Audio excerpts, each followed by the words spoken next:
ರಾಜೀನಾಮೆ ಕೊಡಲ್ಲ. ಡಿ.ಕೆ. ಶಿವಕುಮಾರ್ 28ರವರೆಗೆ ಮುಖ್ಯಮಂತ್ರಿ ಆಗಲ್ಲ. 5 ವರ್ಷಗಳ ಕಾಲ ಸಂಪೂರ್ಣ ರಾಜಕೀಯ ರಾಜಕಾರಣದಲ್ಲಿ ಮುಖ್ಯಮಂತ್ರಿಯಾಗಿ ಸಿಎಂ ಸಿದ್ದರಾಮಯ್ಯನವರೇ ಮುಂದುವರಿತಾರೆ. ಜನ ಕಂಗಾಲಾಗ್ಬಿಟ್ಟಿದ್ದಾರೆ. ಏನು ಈ ಮಾಧ್ಯಮಗಳಲ್ಲಿ ಬರ್ತಾ ಇರುವಂತ ವ್ಯವಸ್ಥೆಯನ್ನು ನೋಡಿ ಸಿಎಂ ಸಿದ್ದರಾಮಯ್ಯನವರು ರಾಜೀನಾಮೆ ಕೊಟ್ಟು ಬಿಡ್ತಾರಾ ಅನ್ನುವಂತಹ ಮಟ್ಟಿಗೆ ಅವರ ಸಿದ್ದರಾಮಯ್ಯನವರ ಬೆಂಬಲಿಗರು, ಅಭಿಮಾನಿಗಳು ಒಂದು ರೀತಿ ಕುತೂಹಲಕಾರಿ ವಿಚಾರವಾಗಿ ನೋಡ್ತಾ ಇದ್ದಾರೆ. ಆದ್ರೆ ಸಿದ್ದರಾಮಯ್ಯನವರು ರಾಜೀನಾಮೆ ಕೊಡಲ್ಲ. ಡಿ.ಕೆ. ಶಿವಕುಮಾರ್ 28ರವರೆಗೆ ಮುಖ್ಯಮಂತ್ರಿ ಆಗಲ್ಲ. ಇದು ಕಾಂಗ್ರೆಸ್ ಹೈಕಮಾಂಡ್ ನಿಂದ ಬಂದಂತ ಮಾಹಿತಿ. ನಾನು ಹೇಳ್ತಾ ಇಲ್ಲ, ಕಾಂಗ್ರೆಸ್ ಹೈಕಮಾಂಡ್ ಹೇಳ್ತಾ ಇದೆ. ಕಾಂಗ್ರೆಸ್ ಹೈಕಮಾಂಡ್ ಅಧಿಕೃತವಾಗಿ ತನ್ನದೇ ಆಗಿರ್ತಕ್ಕಂತ ವಿಚಾರಗಳನ್ನ ಹಂಚಿಕೊಂಡಿದೆ. ಸಿದ್ದರಾಮಯ್ಯನವರು ರಾಜೀನಾಮೆಯನ್ನ ಯಾಕೆ ಕೊಡಲ್ಲ ಅನ್ನೋದನ್ನ ಸ್ಪಷ್ಟವಾಗಿ ನಾನು ನಿಮ್ಮ ಮುಂದೆ ಪಾಯಿಂಟ್ಸ್ ಗಳ ಮೂಲಕ ತಿಳಿಸ್ತಾ ಹೋಗ್ತೇನೆ. ಸಿಎಂ ಸಿದ್ದರಾಮಯ್ಯನವರು ಯಾವುದೇ ರೀತಿಯಾದಂತ ರಾಜೀನಾಮೆಯನ್ನ ಕೊಡಲ್ಲ. ಡಿ.ಕೆ. ಶಿವಕುಮಾರ್ ಸಿಎಂ ಆಗಲ್ಲ. 2028ರವರೆಗೂ ಸಿಎಂ ಸಿದ್ದರಾಮಯ್ಯ ಕೆಳಗಿಳಿಯಲ್ಲ. ಬನ್ನಿ ಹಾಗಾದ್ರೆ ಏನಿದೆ ಮಾಹಿತಿ ನೋಡಿ. ಇಲ್ಲಿ ಸಿಎಂ ಸಿದ್ದರಾಮಯ್ಯನವರು ನೀವು ಮುಖ್ಯಮಂತ್ರಿಗೆ ರಾಜೀನಾಮೆ ಕೊಡಬೇಕು ಅಂತ ಕಾಂಗ್ರೆಸ್ ಹೈಕಮಾಂಡ್ ಒಂದಿಷ್ಟು ಮಾಹಿತಿಗಳನ್ನ ಮಾತನಾಡಿದಂತ ಟೈಮಿಂಗ್ ನಲ್ಲಿ ಸಿಎಂ ಸಿದ್ದರಾಮಯ್ಯ ತನ್ನದೇ ಆದ ಶಕ್ತಿ ಬಲವನ್ನ ಕಾಂಗ್ರೆಸ್ನ ಹೈಕಮಾಂಡ್ ತೋರಿಸಿದ್ದಾರೆ. ಯಾವಾಗ ತೋರಿಸಿದ್ದಾರೆ, ಹೇಗೆ ತೋರಿಸಿದ್ದಾರೆ ಅಂದ್ರೆ ನೋಡಿ, 2-3 ತಿಂಗಳ ಹಿಂದೆಯೇ ಸಿದ್ದರಾಮಯ್ಯನವರು ಸ್ಪಷ್ಟವಾಗಿ ಕಾಂಗ್ರೆಸ್ ಹೈಕಮಾಂಡ್ ತಿಳಿಸಿದ್ದಾರೆ. ಏನಂತ ತಿಳಿಸಿದ್ದಾರೆ? ಇದು ನಿಜ. ಶಾಸಕರ ಬೆಂಬಲ ಅಂದ್ರೆ ಶಾಸಕರ ಬೆಂಬಲವನ್ನ ಯಾವ ರೀತಿ ತೋರಿಸಿದ್ದಾರೆ ಅಂದ್ರೆ, ಶಾಸಕಾಂಗ ಪಕ್ಷದ ಏನು ಬಲ ಇದೆ ಆ ಬಲ ಯಾವ ರೀತಿ ತೋರಿಸಿದ ಅಂದ್ರೆ 108 ಶಾಸಕರ ಸಹಿ ಮಾಡಿಸಿಕೊಳ್ಳುವ ಮೂಲಕ. ಹಾಗೆ ಹೀಗೆ ಅಲ್ಲ, 108 ಶಾಸಕರ ಬೆಂಬಲ ಇರುವ ಒಬ್ಬ ನಾಯಕ ನಾನು ಅಂತ ಕಾಂಗ್ರೆಸ್ನ ಹೈಕಮಾಂಡ್ಗೆ ತೋರಿಸಲಿಕ್ಕೆ 108 ಶಾಸಕರ ಬೆಂಬಲವನ್ನ ನನಗಿದೆ ಅಂತ ತೋರಿಸಲಿಕ್ಕೆ ಆ 108 ಶಾಸಕರ ಸಿಗ್ನೇಚರ್ ಅನ್ನ ಮಾಡಿಸ್ಕೊಂಡು ಹೋಗಿ ಕಾಂಗ್ರೆಸ್ ಹೈಕಮಾಂಡ್ ಮುಂದಿಟ್ಟಿದ್ದಾರೆ. ಇಲ್ಲಿ ಆ ಶಾಸಕರು ಸಹಿ ಏನಂತ ಮಾಡಿದ್ದಾರೆ? ನಾವು ಸಿಎಂ ಸಿದ್ದರಾಮಯ್ಯನವರ ಪರವಾಗಿರ್ತೇವೆ, ಅವರನ್ನ ಇಳಿಸಿದ್ರೆ ನಾವು ರಾಜೀನಾಮೆ ಕೊಡ್ಲಿಕ್ಕೂ ಸಿದ್ಧ ಅನ್ನುವಂತಹ ಮಟ್ಟಿಗೆ ಸಿಗ್ನೇಚರ್ ಸಹಿಯನ್ನ ಮಾಡಿದ್ದಾರೆ. ಸಿದ್ದರಾಮಯ್ಯನವರ ಬೆಂಬಲ 108 ಇದೆ. ಹೇಳಿ, ಈಗ ಇವರು ರಾಜೀನಾಮೆ ಕೊಡ್ತಾರ ಸಿದ್ದರಾಮಯ್ಯನವರು? ಇನ್ನೊಂದು 2ನೇ ಪಾಯಿಂಟ್ ಬಂದ್ರೆ ಅಧಿಕೃತ ಸ್ಪಷ್ಟನೆಯ ಕೊರತೆ ಇದೆ. ಇನ್ನೂ ಕೂಡ ಕಾಂಗ್ರೆಸ್ ಹೈಕಮಾಂಡ್ ನಾವು ಈ ಒಂದು ಸಿಎಂ ಸ್ಥಾನವನ್ನ ಬದಲಾವಣೆ ಮಾಡ್ತೀವಿ ಅಂತ ಎಲ್ಲಿಯೂ ಕೂಡ ಹೇಳಿಕೊಂಡಿಲ್ಲ. ಅದರ ಜೊತೆಗೆ 3ನೇ ಪಾಯಿಂಟ್ ಪಕ್ಷದ ವರಿಷ್ಠರ ನಿರಾಕರಣೆಯೂ ಕೂಡ ಆಗಿದೆ. ಅಂದ್ರೆ ಪಕ್ಷದ ಹೈಕಮಾಂಡ್ ಏನು ವರಿಷ್ಠರಿದ್ದಾರೆ ಇವರು ಕೂಡ ಈ ಬದಲಾವಣೆಯನ್ನ ನಾವು ನಿರಾಕರಣೆ ಮಾಡ್ತೀವಿ, ಬದಲಾವಣೆ ಮಾಡೋದಿಲ್ಲ ಅನ್ನುವಂಥದ್ದನ್ನು ಸ್ಪಷ್ಟವಾಗಿ ತಿಳಿಸಿದ್ದಾರೆ. ವೇಣುಗೋಪಾಲ್ ಅವರು ಕೂಡ ಸ್ಪಷ್ಟವಾಗಿ ಇದರ ಬಗ್ಗೆ ಮಾಹಿತಿ ಕೊಟ್ಟಿದ್ದಾರೆ. ನಾವು ಬದಲಾವಣೆ ಮಾಡೋದಿಲ್ಲ ಅಂತ ವೇಣುಗೋಪಾಲ್ ಅವರೇ ಹೇಳಿದ್ದಾರೆ. ಅದಾದ ಮೇಲೆ 5ನೇ ಪಾಯಿಂಟ್ ರಾಜಕೀಯ ತಂತ್ರಗಾರಿಕೆ. ಎಲ್ಲವೂ ಕೂಡ ಸರಳಾಗಿ ನಡೀತಾ ಇದೆ. ಸಿದ್ದರಾಮಯ್ಯನವರಿದ್ದಾರೆ, ರಾಜಕೀಯದ ವ್ಯವಸ್ಥೆ ಕಾಂಗ್ರೆಸ್ ಪಕ್ಷದಲ್ಲಿ ಚೆನ್ನಾಗಿ ಹೋಗ್ತಾ ಇದೆ ಅನ್ನುವಂತ ಒಂದು ರಾಜಕೀಯ ತಂತ್ರಗಾರಿಕೆ ಕೂಡ ಈಗ ಚೆನ್ನಾಗಿದೆ. ಅದಾದ ಮೇಲೆ 6ನೇ ಪಾಯಿಂಟ್ ಆಡಳಿತ ಸ್ಥಿರತೆ. ಆಡಳಿತ ಕೂಡ ಸಿದ್ದರಾಮಯ್ಯನವರು ಚೆನ್ನಾಗಿ ಮಾಡ್ಕೊಂಡು ಹೊಂಟಿದ್ದಾರೆ ಅನ್ನುವಂತ ವ್ಯವಸ್ಥೆ ಕೂಡ ಕ್ರಿಯೇಟ್ ಆಗಿದೆ. ಇನ್ನು 7ನೇ ಪಾಯಿಂಟ್ ಬಂದ್ರೆ ಅಧಿಕಾರದ ವರ್ಗಾವಣೆಯ ಮಾತುಗಳೇ ಇಲ್ಲ. ಎಲ್ಲಿಯೂ ಕೂಡ ಅಧಿಕಾರವನ್ನ ನಾವು ವರ್ಗಾವಣೆ ಮಾಡ್ತೀವಿ ಅಂತ ಹೇಳಿ ಕಾಂಗ್ರೆಸ್ ಹೈಕಮಾಂಡ್ ಹೇಳಿಲ್ಲ.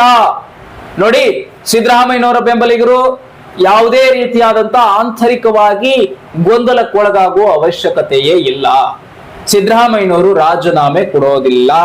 ಮಾಧ್ಯಮದ ಒಂದು ವಿಚಾರವನ್ನ ಕೇಳಿ ಮಾಧ್ಯಮಗಳಲ್ಲಿ ಧಡ್ ಅಂತ ಹೇಳಿ ಸಿಎಂ ಬದಲಾವಣೆ ಆಗುತ್ತೆ, ಸಿದ್ದರಾಮಯ್ಯನವರು ಹಿಂದೆ ರಾಜೀನಾಮೆ, ನಾಳೆ ಶುಕ್ರವಾರ ಡಿ.ಕೆ. ಶಿವಕುಮಾರ್ ಮುಖ್ಯಮಂತ್ರಿ, ಇದನ್ನೆಲ್ಲ ಕೇಳಿ ಹುಚ್ಚರಾಗಬೇಡಿ. ಇದೆಲ್ಲವೂ ಕೂಡ ಊಹಾಪೋಹ ಅಷ್ಟೇ. ಸೊ ಅಧಿಕೃತವಾದ ಮಾಹಿತಿಯನ್ನ ಕೊಡೋದು ನನ್ನ ಕರ್ತವ್ಯ. ನೀವು ಈ ಒಂದು ವಿಚಾರ ತಿಳಿದುಕೊಳ್ತಾ ಇದ್ದೀರಿ, ನಾನು ಹೇಳ್ತಾ ಇದ್ದೀನಿ, ನನಗೆ ಬಂದಂತಹ ಮಾಹಿತಿಯನ್ನ ಅರಿತುಕೊಂಡು ಹೇಳ್ತಾ ಇದ್ದೀನಿ. ಸಿದ್ದರಾಮಯ್ಯನವರು ರಾಜೀನಾಮೆ ಕೊಡಲ್ಲ.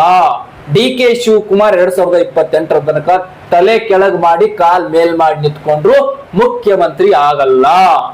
ಇದು ಕಾಂಗ್ರೆಸ್ನ ಹೈಕಮಾಂಡ್ ನ ವರಿಷ್ಠರೇ ಹೇಳಿರುವಂತಹ ಮಾಹಿತಿ. ನಾನು ಹೇಳ್ತಾ ಇಲ್ಲ ಇದನ್ನ, ಕಾಂಗ್ರೆಸ್ನ ಹೈಕಮಾಂಡ್ ವರಿಷ್ಠರು ಹೇಳಿರುವಂತಹದ್ದು, ವೇಣುಗೋಪಾಲ್ ಅವರೇ ಹೇಳಿರುವಂತದ್ದು.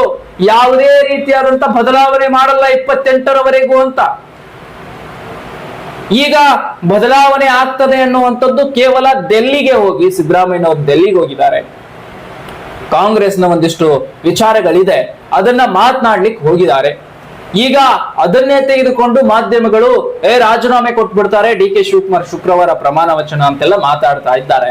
ಅದನ್ನ ಕೇಳಿದಂತಹ ಜನ ಬೆರಗಾಗಿ ಎಪ್ಪೋ ಅಂತ ನೋಡ್ತಾ ಇದ್ದಾರೆ. ಆದ್ರೆ ಅದೆಲ್ಲವೂ ಕೂಡ ಅಧಿಕೃತ ಮಾಹಿತಿ ಅಲ್ಲ. ಎಲ್ಲಿಯೂ ಕೂಡ ಕಾಂಗ್ರೆಸ್ ತನ್ನ ಗುಟ್ಟನ್ನ ರಟ್ಟು ಮಾಡಿಲ್ಲ. ಯಾವುದೇ ರೀತಿಯಾದಂತ ಸಿಎಂ ಬದಲಾವಣೆ ಅಂತ ಕಾಂಗ್ರೆಸ್ ಹೈಕಮಾಂಡ್ ಇನ್ನೂ ಕೂಡ ಸುತ್ತೋಲೆ ಹೊರಡಿಸಿಲ್ಲ, ಅಥವಾ ಅಧಿಕೃತ ಮಾಹಿತಿಗಳನ್ನ ಯಾವುದೇ ರೀತಿಯಾಗಿ ಯಾವುದೇ ಒಬ್ಬ ವ್ಯಕ್ತಿಯು ಹೈಕಮಾಂಡ್ ವರಿಷ್ಠ ವ್ಯಕ್ತಿ ನೀಡಿಲ್ಲ.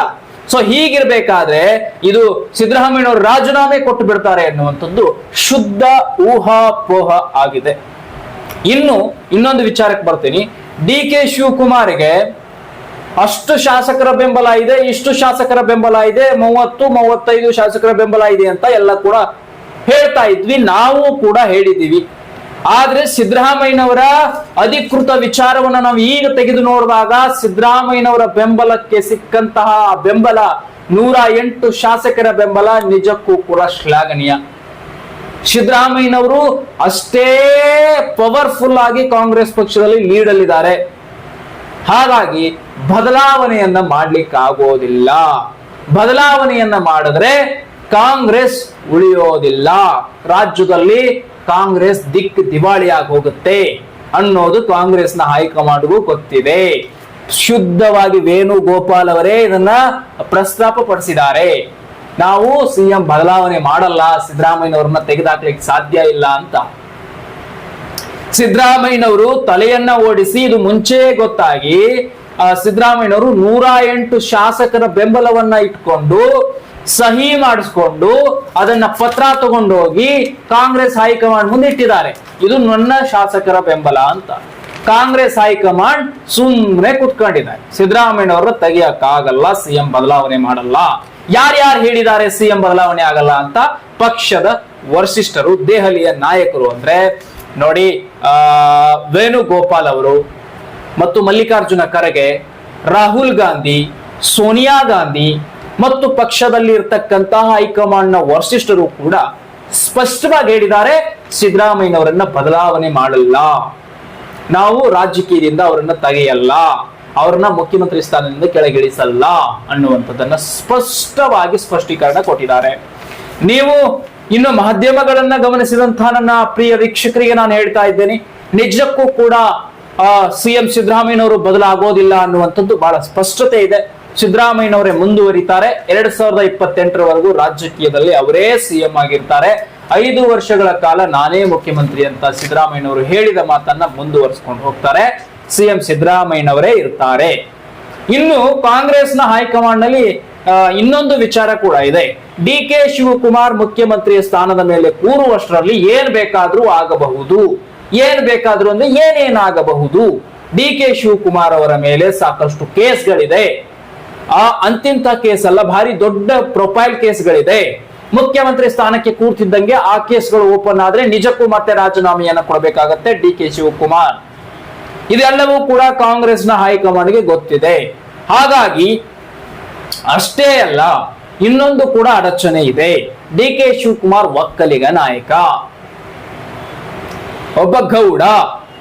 ಹಾಗಾಗಿ ಆತನಿಗೆ ಮುಖ್ಯಮಂತ್ರಿ ಸ್ಥಾನವನ್ನ ಕೊಟ್ರೆ, ಡಿ.ಕೆ. ಶಿವಕುಮಾರ್ ಅವರಿಗೆ ಮುಖ್ಯಮಂತ್ರಿ ಸ್ಥಾನ ಕೊಟ್ರೆ ಖಂಡಿತವಾಗಿಯೂ ಕಾಂಗ್ರೆಸ್ ತಟ್ಟಾರ್ ಅಂತ ಬೀಳುತ್ತೆ. ಸಿದ್ದರಾಮಯ್ಯನವರು ಇಲ್ಲ ಅಂದ್ರೆ ಸಿದ್ದರಾಮಯ್ಯನವರ ನಂತರದಲ್ಲಿ ಅಹಿಂದ ನಾಯಕನಾಗಿ ಮುಂದುವರಿಯೋದೇ ಸತೀಶ್ ಜಾರಕಿಹೊಳಿ ಅನ್ನೋದು ಕಾಂಗ್ರೆಸ್ನ ಹೈಕಮಾಂಡ್ಗೆ, ಕಾಂಗ್ರೆಸ್ನ ಅಭಿಮಾನಿಗಳಿಗೆ, ಕಾಂಗ್ರೆಸ್ನ ವೋಟರ್ಸ್ ಗಳಿಗೆ ಗೊತ್ತಿರೋದು. ಡಿ.ಕೆ. ಶಿವಕುಮಾರ್ ಕೊಟ್ರೆ ಅದು ಬಿಜೆಪಿ ಇದ್ದಂಗೇನೆ. ಯಾಕಂದ್ರೆ ಡಿ.ಕೆ. ಶಿವಕುಮಾರ್ ಕೂಡ ಒಬ್ಬ ಒಕ್ಕಲಿಗ ನಾಯಕ ಅನ್ನೋದು ಕಾಂಗ್ರೆಸ್ನ ಹೈಕಮಾಂಡ್ಗೆ ಈಗಾಗಲೇ ಗೊತ್ತಿದೆ. ಹಾಗಾಗಿ ಬದಲಾವಣೆಗಳನ್ನ ಕಾಂಗ್ರೆಸ್ ಮಾಡ್ಲಿಕ್ಕೆ ಹೋಗೋದಿಲ್ಲ. ಎಲ್ಲಿಯೂ ಕೂಡ ಅಧಿಕೃತವಾಗಿ ಕಾಂಗ್ರೆಸ್ ಸುತ್ತೋಲೆಯನ್ನ ಹೊರಡಿಸಿಲ್ಲ.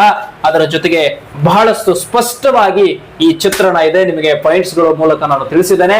ಮತ್ತಷ್ಟು ರಾಜಕೀಯ ನಿಜಾಂಶಗಳನ್ನ ಮಾತ್ರ ನಾನು ಬಿತ್ತರಿಸ್ತಾ ಇರ್ತೀನಿ, ನೋಡ್ತಾ ಇರಿ, ಆದಷ್ಟು ಶೇರ್ ಮಾಡಿ. ವಾಜ್ಯಂ ಸರ್ಕಾರ ಮತ್ತೆ ನಿಮ್ಮ ಮುಂದೆ ಮತ್ತೊಂದು ಸತ್ಯ ಸಂಗತಿಯ ರಾಜಕೀಯ ಸುದ್ದಿಯನ್ನ ತೆಗೆದುಕೊಂಡು ಬರುತ್ತೆ, ನೋಡ್ತಾ ಇರಿ. ನಮಸ್ಕಾರ.